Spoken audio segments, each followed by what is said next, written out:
Lorsque tu verras multiplier ton gros et ton menu bétail et s'augmenter ton argent et ton or et s'accroître tout ce qui est à toi, prends garde que ton cœur ne s'enfle et que tu n'oublies l'Éternel, ton Dieu qui t'a fait sortir du pays d'Égypte, de la maison de servitude, qui t'a fait marcher dans ces grands et affreux déserts où il y a des serpents brûlants et des scorpions dans des lieux arides et sans eau, et qui a fait jaillir pour toi de l'eau du rocher le plus dur.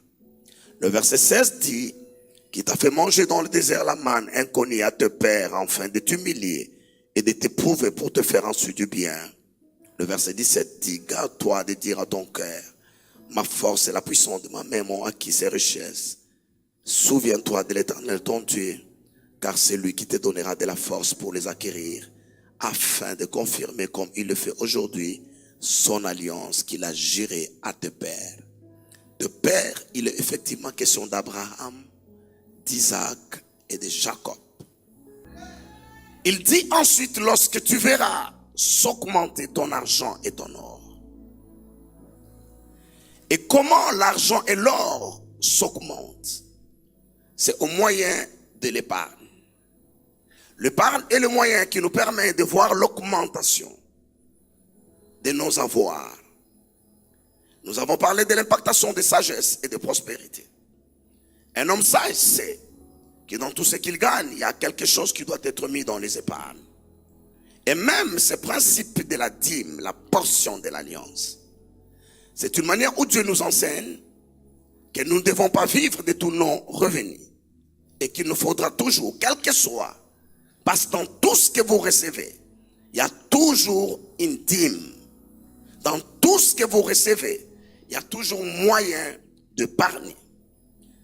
La culture de la pauvreté consiste à consommer tout ce qui tombe dans vos mains. Parce qu'en réalité, les pauvres consomment même ce qu'ils n'ont pas encore. Vrai ou faux? Les pauvres font des transactions autour de leur futur. Ça s'appelle le prêt. Lorsque vous empruntez pour investir, c'est autre chose. Mais lorsque vous empruntez pour vous habiller et pour manger, vous vendez votre futur. Parce qu'en fait, tu donnes ce que tu n'as pas encore gagné. C'est 6 mois, c'est 3 mois. On ne peut pas avoir de dettes pour s'habiller. Ça, c'est une malédiction. Et cette malédiction est brisée au nom de Jésus-Christ. Il passe, ce sont des conseils que je donne. Aujourd'hui, je ne prêche pas et je n'enseigne pas. Il passe à une autre dimension. Lorsque tu verras se multiplier ton gros et ton menu bétail. Il y a une différence entre augmentation et multiplication. 3 plus 3, ça fait l'augmentation. Égale combien? 3 multiplié par 3, ça fait la multiplication. Ça fait combien? Pourquoi le résultat change? Parce que l'opération change. Alors que le chiffre reste le même, c'est 3 et 3. La multiplication arrive par l'investissement. Et normalement, l'épargne vous permet de constituer des fonds pour investir. Un des orateurs l'a dit, je ne me rappelle plus qui. Peut-être l'apôtre Abraham, il a dit pendant la semaine. Jésus l'a dit bien longtemps. Il aurait fallu prendre mon argent et le donner à un banquier. L'argent que nous épargnons dans les banques, le banquier le prenne et le donne aux gens plus sages et plus avertis que nous. Ils travaillent avec, ils se partagent les intérêts et ils vous donnent des poussières, des miettes. Lorsque vous avez suffisamment épargné, il vous faut à partir de ces épargnes investir. Il n'y a pas de multiplication dans les épargnes. Vous pouvez épargner pendant toute une vie. Ça ne se multipliera pas. Ça s'arrête au niveau de l'augmentation. Mais lorsque vous prenez vos épargnes et que vous investissez, vous créez des sources de revenus. Là, vous passez à quoi? À la multiplication. Il ajoute, et lorsque vous verrez s'accroître tout ce qui est à vous. L'accroissement veut dire 3 exposé 3. Ça ne vous donne plus 9. Ça donne combien? 3 exposé 3, ça fait combien? Ça fait 3 multiplié par 3. Ça fait combien? Ça fait combien? Vous avez appris là? Hein? Vous voyez, nous partons de 6 à 9. Et maintenant nous partons à quoi? À 27. Et l'accroissement, c'est lorsque vous diversifiez les sources d'investissement. Je ne sais pas quel exemple prendre, mais lorsque vous diversifiez les sources d'investissement, vous passez maintenant à l'accroissement. Et le texte dit, lorsque tu verras toutes ces choses arriver, prends garde à ton cœur. Il dit, ne dis pas à ton cœur, c'est ma force et c'est la puissance de ma main.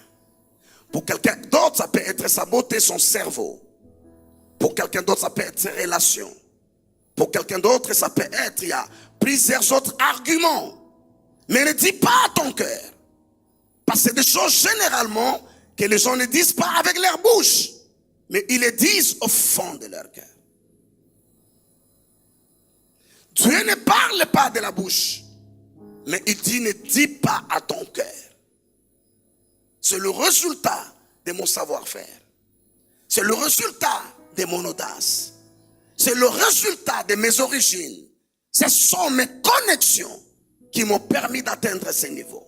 Mais il dit au verset 18, souviens-toi de l'Éternel ton Dieu. Car c'est lui qui te donnera le pouvoir de l'acquérir. Frères et sœurs, dans la sagesse et la prospérité, il y a un piège dans lequel nous ne devons pas tomber. Après cette impactation, après ces enseignements, ça fait partie de ma responsabilité. Parce que votre pasteur m'a donné le micro pour vous servir. Ça fait partie de mes responsabilités que de vous prévenir.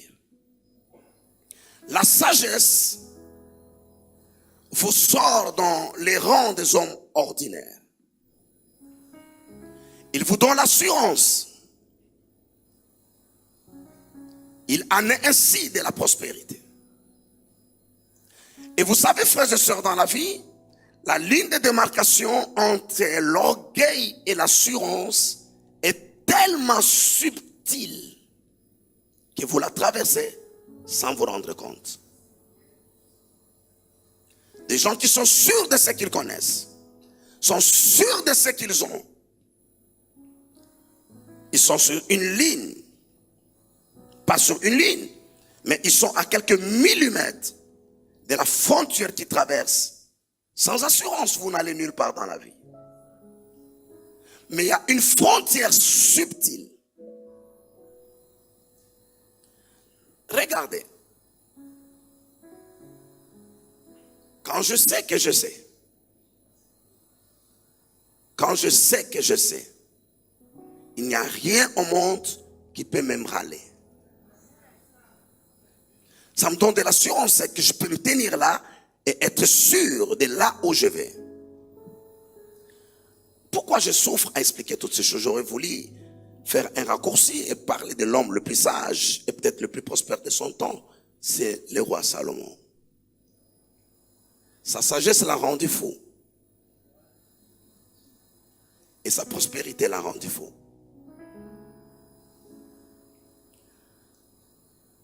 Il a exploré du monde infiniment petit jusqu'au monde infiniment grand, au moyen de sa sagesse.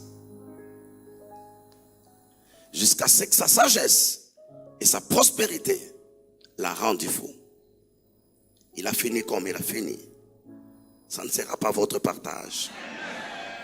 Ça ne sera pas votre histoire. Je dis ça ne sera pas votre partage. Ça ne sera pas votre histoire. Parce que vous avez en vous plus que Salomon. Jésus qui est en vous est plus que Salomon.